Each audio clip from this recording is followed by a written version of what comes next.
There's more to vehicle maintenance than oil checks and coolant top-ups. Let's make it a super service with the help of CRC. Here's what you'll need. First of all, safety essentials, gloves, safety glasses and a mask. Then some sockets, spanners and screwdrivers, a battery terminal cleaner, wire brush, a few small brushes, some rags and a bottle of water. Let's jump into step 1 with some battery maintenance. Most batteries today are maintenance-free, but that doesn't extend to the terminals and posts. Grab a spanner and remove the battery terminals, negative first. Then give each a squirt with some CRC Battery Maintenance Cleaner. Scrub the terminals and the posts with your cleaning tool.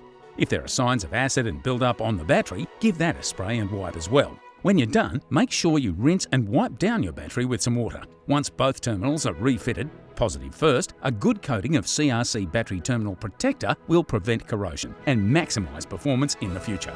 Now let's focus on performance and fuel economy with step 2, an air intake clean. If your car is equipped with a Mass Air Flow or MAF sensor, let's start there. It's usually located near the air box. For most cars, just pop the airbox lid and remove the intake hose to gain full access to the MAF sensor. But for some, it's better to just remove the sensor completely.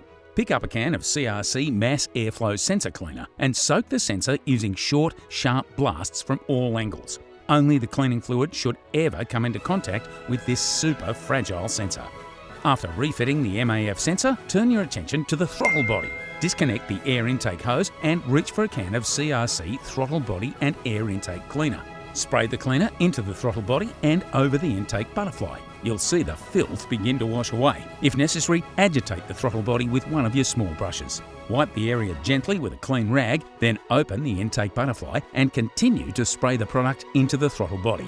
By the time you've reassembled your air intake, the engine will be ready to start. But before you do, it's time for step 3. Silencing your engine. Over time, your belts can get covered in all sorts of contaminants. This can cause the belt to slip and squeal. Grab a can of CRC belt dressing, start the car up and… oh, wait a moment, won't start? Try a little CRC Aerostart. Spray that straight into the throttle body while someone turns the key, and it should fire straight up. Now that it's running, hit those belts with the belt dressing. On an older car, exhaust leaks can become a noisy and somewhat dangerous problem. A bit of CRC Maniseal exhaust cement will fix those right up. A black sooty mark will usually reveal the source of the leak. In this instance, all you need to do is unbolt the flange and remove the gasket. Apply the Maniseal to the gasket directly from the tube using an old knife or a gloved finger to spread the sealant. Before you reinsert the gasket, make sure you clean the flange with a wire brush and water. Put the gasket in and make sure to tighten everything up nice and secure. Maniseal will expand and set when heated, so you'll need to idle your engine for 10 minutes to help cure the Maniseal. Then keep your car off the road overnight while the Maniseal cures completely. So, while you wait, it's time for step 4, an engine bay clean, for which we have an entire do-it-yourself guide. Follow the steps there and have a can of CRC Brake Clean handy for any stubborn oil and grease buildups. Next time you're due for a service, make it a super service with CRC. Find detailed instructions and more ways to help you make it super with Supercheap Auto Super DIYs. Make it super at Supercheap Auto.